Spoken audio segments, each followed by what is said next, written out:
بسم اللہ الرحمن الرحیم۔ السلام علیکم ورحمۃ اللہ وبرکاتہ۔ سخنور دانش یوٹیوب چینل پر آپ کا خیر مقدم کرتا ہوں۔ میرا نام عرفات اسلام ہے۔ اگر آپ نے یہ چینل ابھی تک سبسکرائب نہیں کیا تو براہ کرم سبسکرائب کریں اور بیل نوٹیفیکیشن آن کر لیں۔ بہت شکریہ۔ اشفاق احمد صاحب کی سنہری باتیں۔ یہ اقتباسات زاویہ اول سے پیش کیے جا رہے ہیں، جس کی اشاعت مارچ 2004 میں ہوئی۔ آج اس کا دوسرا باب پیش خدمت ہے، جس کا عنوان ہے بچوں کی نفسیات۔ آپ سب کی خدمت میں میرا سلام پہنچے۔ بچے کی نفسیات کے بارے میں بہت سی دلیلیں ایک دوسرے کے متضاد بھی ملتی ہیں کہ یہ بچہ کام کرتا ہے یا نہیں کرتا، تو میرا اس سے کوئی ایسا تعارف نہیں تھا اور میں سائیکالوجی کے بارے میں اتنا کچھ نہیں جانتا تھا جتنا کہ میرے ہم سفر جانتے تھے۔ میرا یہ واقعہ 1952 کا ہے اور یہ مجھے شہزاد کی فرمائش پر پھر یاد آ رہا ہے۔ بہت دیر کی بات ہے۔ میں 1952 میں ملک روم میں تھا۔ روم یونیورسٹی میں اردو پڑھاتا تھا اور ساتھ ساتھ فرانسیسی اور اطالوی پڑھتا تھا۔ وہاں پر ہمارا ایک دوست تھا مسعودی ریاض۔ وہ بہت اچھا مصور تھا۔ میری بہت اچھے سے مراد یہ ہے کہ اس کی تصویریں گاہے بگاہے بک جاتی تھیں اور وہ ہمارا دوست تھا تو اس کے ساتھ ادھر للے تللے کرنے میں روم میں گھوم پھر لیتا تھا۔ وہ اچھا شریف آدمی تھا۔ ہمیں بہت آسانی ہوتی تھی کیونکہ اس کے پاس کچھ پیسے ہوتے تھے۔ ہم 3 دوست تھے، ریاض، میں اور ایک ہری چند جو ہندوستان کا تھا۔ ہم اس تاڑ میں رہتے تھے کہ کوئی اچھا سا موقع ہمیں ایسا ملے کہ جہاں پر ہم پیسے خرچے بغیر گھوم سکیں اور اس سے پورا فائدہ اٹھا سکیں، کیونکہ پتہ نہیں کتنی دیر یورپ میں رہنا ہے۔ تو ان دنوں 31 دسمبر 1952 کو ریاض کی ایک تصویر بک گئی تو اس نے کہا، میں تمہاری دعوت ویا وینیتو کے اوپر جہاں پر ایمبیسیز ہیں، بہت قیمتی سڑک ہے، جیسے ہمارے ہاں شارع قائد اعظم ہے۔ اس ریسٹورنٹ میں، جس کا نام علی بابا 40 چور تھا، وہ ایک بہت بڑا ریسٹورنٹ تھا، ایک بیسمنٹ میں۔ ریستوران میں بڑے خوبصورت 40 مرتبان تھے، ستونوں کی جگہ پر بنے ہوئے، اور اس کے اوپر چھت اٹھائی ہوئی تھی اور اس کے اندر آرکیسٹرا بڑا خوبصورت بجتا تھا۔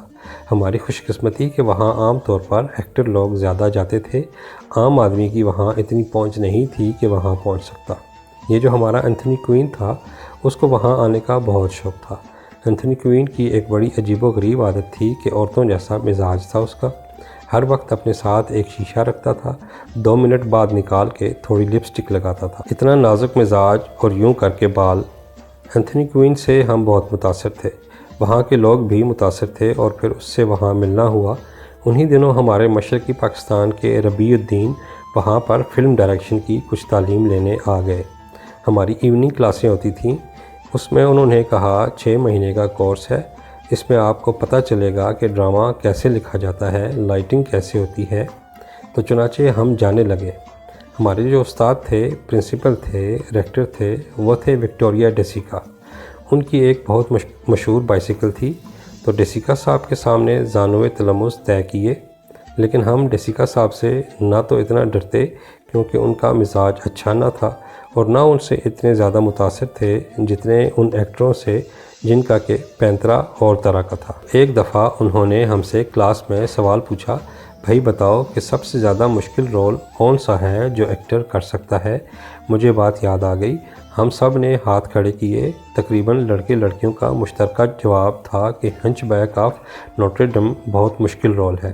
تو استاد محترم نے فرمایا، دنیا میں سب سے آسان rule hunchback of Notre Dame کا رول ہے، کیونکہ ٹوٹی ہوئی ناک، گندی شکل، بدنصیب آدمی، ساری ہمدردیاں اس کے ساتھ، وہ رول تو کوئی بھی آدمی کر سکتا ہے، وہ تو سب سے آسان ہے۔ ہنچ بیک آف نوٹر ڈیم اگر کسی نے کیا ہے تو آپ اسے بڑا ایکٹر نہ مانیں۔ مشکل ترین رول یہ ہے کہ عام گھرانے کا ایک عام باپ ہے، ٹوپی اتار کے رکھتا ہے، چھتری پکڑ کر رکھتا ہے، دفتر سے آتا ہے اور پھر اپنا رول کرتا ہے جو سب سے مشکل ہے۔ وہ کیا کرے، اس کے پاس کوئی سہارا نہیں۔ یہ بات دوسری طرف چلی گئی تو ہم چلے گئے علی بابا 40 چور والے ریسٹورنٹ میں۔ 31 دسمبر کی رات میں تمہاری وہاں لگواؤں گا اور تم دیکھو گے کہ دن کس طرح طلوع ہوتا ہے اور سال کس طرح ختم ہوتا ہے، کیا کیا کچھ ہنگامہ ہوتا ہے۔ ہم بڑے خوش تھے۔ ہم وہاں چلے گئے تو جا کے جب دیکھا تو چھما چھم بینڈ باجے بج رہے ہیں اور دنیا جہان کے ایکٹر ایکٹریس آئے ہوئے ہیں۔ سارے تقریباً وہاں پر موجود تھے اور وہ بڑا اچھا زمانہ تھا جب پوسٹ واصل میں اٹلی کی بن رہی تھیں عمارتیں۔ جب وہاں گئے تو وہاں سٹیج کے اوپر بلیک نیگر تھے۔ اس زمانے میں بلیک ڈرمر کا بہت رواج تھا، اب نہیں رہا۔ بیٹ بہت پیاری تھی، ہر ایک کا ناچنے کو دل کر رہا تھا۔ اچانک ریاک اٹھا، ہم سمجھے شاید کوئی اپنی چیز ڈرنک کوئی سگریٹ لینے گیا ہے، جا کر ان سے ملا میوزک والوں سے، پھر لوٹ کر واپس آ گیا تو اچانک ایک اعلان ہوا، سینوری بونیرا چے اون کانتن تے پاکستان وطرادی نصرالی۔ میں تو یہی سمجھا کہ ہمارے درمیان کوئی پاکستانی موجود ہے جو بڑا اچھا گاتا بجاتا ہے۔ میں نے کہا شاید ہوگا، میں تھوڑا سا کانپا بھی۔ آلائے اسی پروفیسورے آلاؤنستی زاوی روما سوانامے، کاغذ اٹھایا اشفاق احمد۔ جب انہوں نے یہ کہا تو میری جان عذاب بن گئی۔ مجھے گانے کا پتہ ہی نہیں ہوتا کیا ہے، شاید اب یاد ہو۔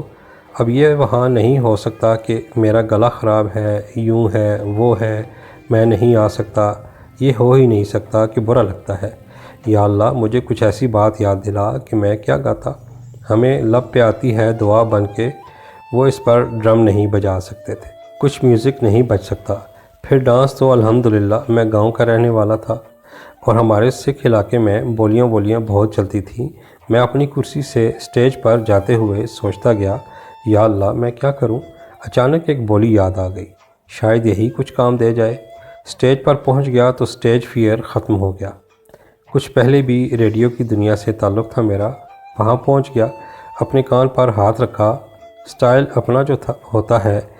میں نے کہا، بودی والا چڑھیا کار ہوں، بیچارہ گیڑا گناما پیالہ لیا روپ، ہنڈاراں ہزار ہا بھیڑاں چار دیاں، بے قدراں دیاں ناریاں بھیڑاں چار دیاں۔ جب یہ شروع ہوا تو انہوں نے لہر اٹھا لی، جناب ادھر سے جم چکدار شروع ہو گئے۔ مجھے خالی یہی بند یاد آ رہا ہے، اس کے سوا کوئی نہیں آ رہا۔ میں یہ گاتا رہا آدھے گھنٹے تک۔ اب ونس مور شروع ہو گیا، میں وہاں کا ہیرو بن گیا۔ اچھے گانے والے آئے ہوئے تھے، نامور گانے والے پیچھے ہو گئے۔ انہوں نے کہا، نہیں سینیورے نہیں، اشفاق احمد دیفی دے دنال ترولونا آلا کنتار۔ میں نے کہا جی بس میرا اتنا ہی گانا تھا۔ اب جب میں بیٹھ گیا تو میں نے کہا تم سے بعد میں بدلہ لوں گا۔ اب چونکہ مجھے اپنی اتنی شیشک مل رہی ہے تو لوگ آ گئے مجھ سے دستخط کروانے آٹوگراف کے لیے۔ میں اس کو دے رہا ہوں اشفاق احمد۔ میں جس میز پر بیٹھا ہوں وہاں پر ایک معزز چودھری بنا ہوا تھا۔ دور ایک میز تھی، اس پر ایک نہایت گریسفل خاتون تھی، اکیلی چپ چاپ بیٹھی ہوئی۔ تو اس نے پلٹ کر ایسے میری طرف دیکھا تو میری بالکل سٹی گم ہو گئی۔ یعنی اس کا کچھ ایسا چارم تھا، اس کی پرسنالٹی اتنی بڑی تھی۔ میں اس کے پاس باادب چلا گیا۔ اس نے کہا سی کم دا۔ میں بیٹھ گیا تو اس نے کہا گیو می سائن، مجھے بھی دیں آٹوگراف۔ میں نے اس پر لکھا بخدمت ملکہ عالیہ انگرڈ برگمان اور نیچے اپنا نام لکھا۔ اب اس کے بعد وہ انگریزی میں پوچھتی ہے وٹ یو ہیو ریٹن، تو میں نے کہا I have written your name, اور یہ مجھے بڑی آرزو تھی۔ میں خوش اس لیے اٹھ کر آ گیا تھا کہ اتنے قریب سے اتنی بڑی آرٹسٹ کو دیکھنے کی حسرت تھی۔ تو آپ کی خدمت میں آ گیا۔ وہ کہنے لگی تھینک یو ویری مچ۔ میں نے کہا سینیوریو پیر تو رسیلنی سے بھی ملنے کو میرا بڑا جی چاہتا ہے، وہ اس کے خاوند تھے جو رسیلنی۔ تو اس نے اپنا کارڈ دیتے ہوئے کہا مجھے رنگ کریں، میں آپ کو وقت دوں گی فلاں دن اور پھر آپ آئیں۔ تو میں نے وہاں سے آ کر سب کو بتایا۔ ایک دن میں نے ٹیلی فون کیا، اس نے کہا آپ آئیں اور دوپہر کا کھانا ہمارے ساتھ کھائیں۔ رسیلنی باوجود اس کے کہ وہ سیٹ پر ہوں گے لیکن انہوں نے وعدہ کیا ہے کہ میں آ جاؤں گا اور کھانا اکٹھے کھائیں گے۔ This will be sort of family union, ہم تم کو ایک گھر کا ہی بندہ سمجھتے ہیں۔ میں نے کہا جی آئی ایم آنرڈ، عزت افزائی کی بات ہے۔ تو لو جی میں وہاں پہنچا، کار چلاتا، پولین اسے کہتے تھے۔ تو پولین کے معنی ہیں چوہیا کار۔ سابندانی تو آپ لوگوں نے یہاں نام رکھا ہے، اسی کو تو پولین چوہیا کار کہتے ہیں۔ اب میں پولین میں وہاں پہنچا ولا، کوئی روم سے 21-22 کلومیٹر کے فاصلے پر۔ جب میں وہاں پہنچا تو میرا خیال تھا کہ امیر لوگ ہیں تو اچھا خاصا بڑا سا گھر ہوگا۔ لیکن جی وہ تو اتنا بڑا گھر تھا اور اتنے ایکڑ پر پھیلا ہوا تھا کہ میری سٹی گم ہوئی اس کو دیکھ کے۔ باہر کھڑے دربان نے پوچھا آپ کو کس سے ملنا ہے؟ سینیوریو پاکستان، میں نے کہنے لگا سی کمانڈر۔ اس نے وہاں سے ٹیلی فون کیا، اندر سے اسے کہا گیا ہاں بڑا گیٹ کھول دو، آنے دو اندر۔ اب جب میں نے وہاں بڑا گیٹ کھول کے چھوٹی کار اندر داخل کی تو یہ زندگی کی شرمندگیوں میں سے ایک تھی۔ انہوں نے گڑ بڑا دروازہ کھولا کہ کوئی ملنے والا ہے تو اس میں چوہیا جا رہی ہے۔ مجھے بڑا افسوس ہوا، یا اللہ یہ ایسی کار کاش اس وقت کے لیے اور بڑی مل جاتی، کم از کم لیموزین ہوتی۔ میں نے جا کے اس کو روکا۔ اس چوکیدار نے کہا ابھی آپ کو تھوڑا سا پیدل چلنا پڑے گا، آگے آپ کو ایک اور برق انداز ملے گا باوردی، وہ آپ کو لے جائے گا۔ تو میں نے کہا بہت اچھا۔ میں پیدل چلتا رہا پٹری کے اوپر، دونوں طرف بہت خوبصورت لان تھے۔ آگے گئے تو ایک اور باوردی آدمی ملا، اس نے بڑے ادب سے سلام کیا۔ اس نے کہا آئیے میرے ساتھ، وہ لے کے چلا۔ ایک برآمدہ بڑا خوبصورت اور اس کے اوپر بیلیں لگی ہوئیں۔ اس نے وہاں جا کر کہا میری حد یہاں ختم ہوتی ہے، اب آپ ایک اور صاحب کے ساتھ چلے جائیں۔ ایک اور صاحب جو کہ عورت اور مرد تھے تو ان کو میں گریٹ کر کے ان کے ساتھ چلا تو انہوں نے کہا میڈم بہت خوش تھیں، سب کو بتایا تھا کہ ہمارا ایک معزز مہمان آ رہا ہے۔ میں آگے چلا گیا، جا کر ایک بڑے ہال میں انہوں نے مجھے اس خاتون نے اس مرد نے بٹھا دیا۔ ایک لمبی سی میز تھی کالی سیاہ رنگ کی اور اس کے اوپر میں اکیلا بیٹھا تھا۔ تو انہوں نے کہا ہم نے میڈم کو اناؤنس کر دیا ہے، وہ آتی ہوں گی۔ میں نے کہا بہت خوشی کی بات ہے۔ انہوں نے کہا وہ معذرت کر رہی ہیں کہ تھوڑا سا آپ کو انتظار کرنا پڑے گا۔ اب بیٹھے بیٹھے مجھے کوئی مشکل سے 4-5 منٹ ہوئے ہوں گے اور میں تھوڑا سا بور بھی ہو رہا تھا۔ وہاں سیڑھیاں تھیں 8-10، وہاں سے ٹپ ٹپ کرتا ہوا ایک لڑکا جس نے نیلی نیکر پہنی ہوئی، کالے سیاہ بوٹ اور کتنے سارے بٹنوں والی ایک جیکٹ سی پہنی ہوئی، وہ نیچے اترا۔ لڑکا کوئی 7-8 سال کا تھا، نیچے اترا، کھٹ کھٹ کرتا مجھ تک پہنچا۔ میں نے اس کو مسکرا کر کہا ہنجو جی۔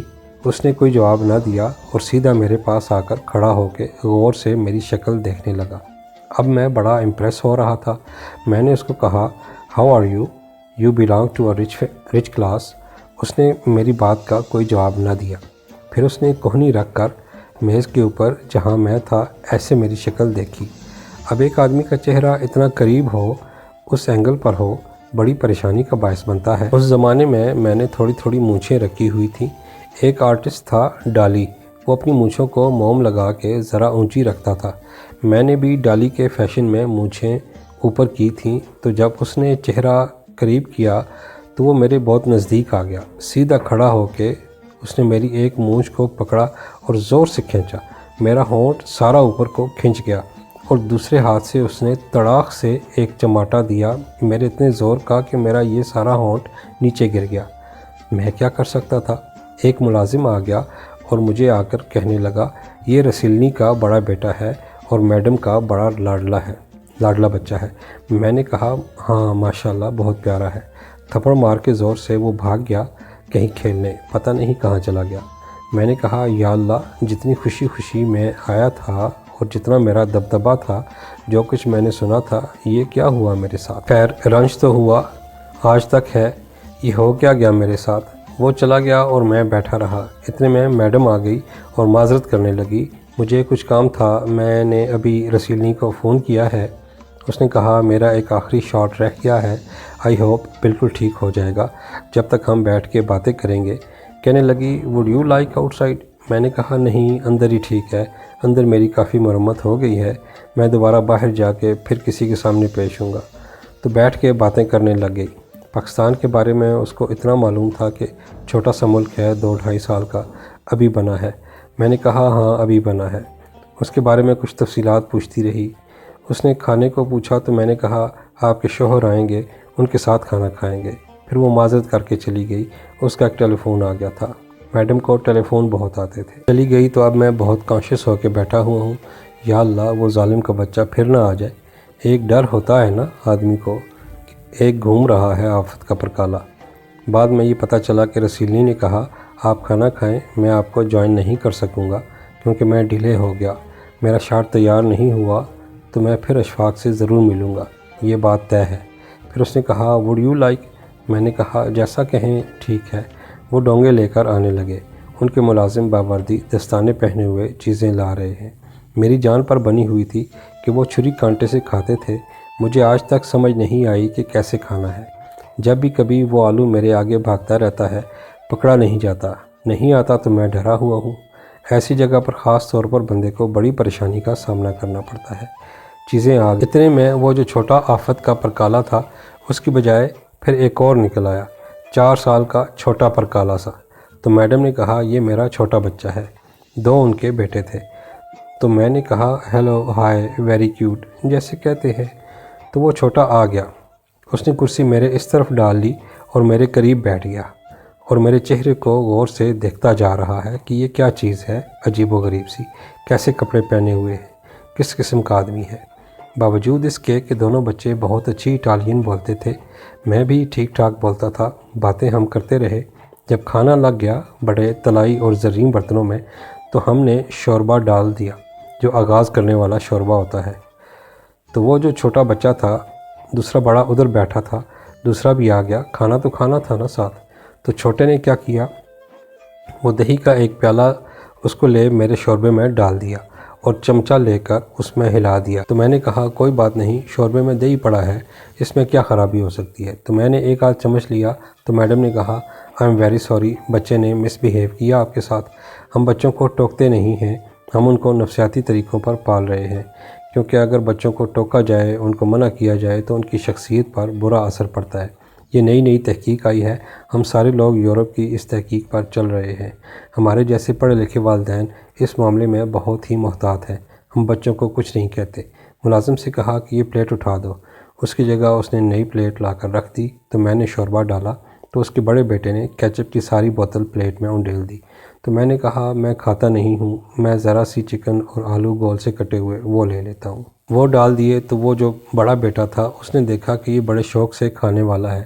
ابھی ایک نوالا لیا تھا کہ اس نے اپنا آلو چڑھایا فورک کے اوپر اور یوں تلکا کے ٹھک کر کے، جیسے گولیل نہیں ہوتی، میری ناک کے اوپر۔ میں بہت اچھے کپڑے پہن کے گیا تھا، ٹھنا ٹھن مرچیں ڈال کے آلو وہ گیا۔ اس نے کہا میں پھر معذرت چاہتی ہوں، اگر ہم ان کو کچھ کہیں گے، منع کریں گے تو ان کی شخصیت پر اثر پڑے گا۔ ہم نہیں چاہتے کہ بچے کی شخصیت خراب ہو، یوں آگے چل کر وہ بہتر انسان بنتا ہے۔ تو میں نے کہا ہاں کوئی بات نہیں۔ پھر میں نے ہاتھ ایسے کیے جو بھی آدمی پروٹیکشن کر سکتا ہے، لیکن ہو نہیں سکی۔ ہاتھ ایسے کیا تو چھوٹے نے کھڑے ہو کر میرے پاؤں کے اوپر اپنا پاؤں بڑے زور سے مارا۔ اس کے نیچے لوہے کے وہ لگے ہوئے تھے نیلز۔ میری چیخ نکلی خوفناک قسم کی۔ میں نے سوچا کس لیے یہاں آ گیا، دفع کرو، لعنت بھیجو، یہ ایکٹروں کے گھر ہوتے ہیں، میں کہاں پھنس گیا۔ اتنے میں رسیلنی کا ٹیلی فون آ گیا تو ملازم نے آ کر اعلان کیا۔ اس نے کپڑا رکھا، ٹک ٹک کرتی اوپر چلی گئی۔ اب میں اس کی طرف دیکھ رہا ہوں، اوپر جا رہی ہے کہ اب جا کے ٹیلی فون سننے لگ گئی ہے۔ جب وہ ٹیلی فون سن رہی ہوگی، بچے دونوں طاق میں بیٹھے تھے۔ میں نے گالی دی کہ سور، میں تیرا گھاٹا اتار دوں گا کتے۔ اس بیچارے نے بھی گالی نہیں سنی تھی، اتنی گندی گالیاں جتنی مجھے آتی تھیں جو کہیں بھی نہیں آ سکتی، تو وہ کانپ گیا۔ اس نے زندگی میں کبھی ایسا دیکھا نہیں تھا۔ وہ بیچارے ڈر گئے اور رنگ پھک ہو گیا۔ میں نے کہا اگر تم نے آواز نکالی تو کوئی اٹالین نہیں، کوئی انگریزی نہیں، خالص پنجابی، جے تو پھر ایک کیتا نا گل وڑ کے تھالی وچ رکھ دیاں گا۔ اور اب چہرے سے پتہ چل گیا اور دہشت آ گئی ان پر۔ اتنے میں وہ اپنا فون سن کے واپس آ گئی اور اس نے کہا وہ پھر معذرت کر رہے ہیں، کوشش میں کر رہا ہوں، موقع مجھے اگر مل جائے تو جانے نہ دینا، جوائن ضرور کروں گا۔ میں نے کہا بڑی مہربانی۔ پھر وہ کھانا کھانے لگ گئی اور دونوں بچے بھی۔ ہم بھی کھاتے رہے۔ تو کھانے کے دوران جب ہم اختتام پر پہنچے تو میڈم نے کہا پروفیسر دیکھا آپ نے، اگر بچوں کو ڈانٹا نہ جائے تو شخصیت کیسی ہوتی ہے، پرسکون ہوتی ہے، کس شرافت سے کھانا کھا رہے ہیں۔ ہاں بالکل ٹھیک ہے، نفسیات کا اچھا اصول ہے۔ سائیکالوجسٹ کہتے ہیں چونکہ بچے میں ایگریشن ہوتا ہے تو وہ اس کو نکالنے کے لیے تکیہ لے کر ڈنڈوں کے ساتھ ستون کے ساتھ باندھ کر پنچ مارو۔ کسی پر لکھ دو اماں جی، کسی پر لکھ دو ابا جی۔ اماں پر غصہ آئے تو اماں پر اور ابا پر ٹھا، اور اس طرح سے ایگریشن نکل جاتا ہے، یہ ان کا خیال ہے۔ چنانچہ پوری 1 دہائی سے میں کہوں گا سائیکالوجی اس بات پر مصر ہے کہ ان کا ایگریشن نکل جانا چاہیے۔ ماں باپ کے خلاف ایگریشن تو ہوتا ہی ہے، بہتر یہی ہے جو طریقہ اب خاص طور پر برٹش سائیکالوجی میں ہے، یہ کہتے ہیں ڈانٹنا ڈپٹنا، اس کو اس کا مقام بتانا بہت ضروری ہے۔ صاحب فہم و فراست درویش و دانا جناب اشفاق احمد صاحب رحمۃ اللہ علیہ کی اس کتاب زاویہ کے بقیہ مضامین پڑھنے اور سننے کے لیے سخنور دانش یوٹیوب چینل کے ساتھ جڑے رہیے۔ کمنٹ میں اپنی مفید آراء سے ضرور آگاہ کیجیے گا، اور ویڈیو اچھی لگے تو لائک اور شیئر ضرور کیجیے گا۔ رب العزت آپ کو جزائے خیر عطا فرمائے۔ والسلام علیکم ورحمۃ اللہ وبرکاتہ۔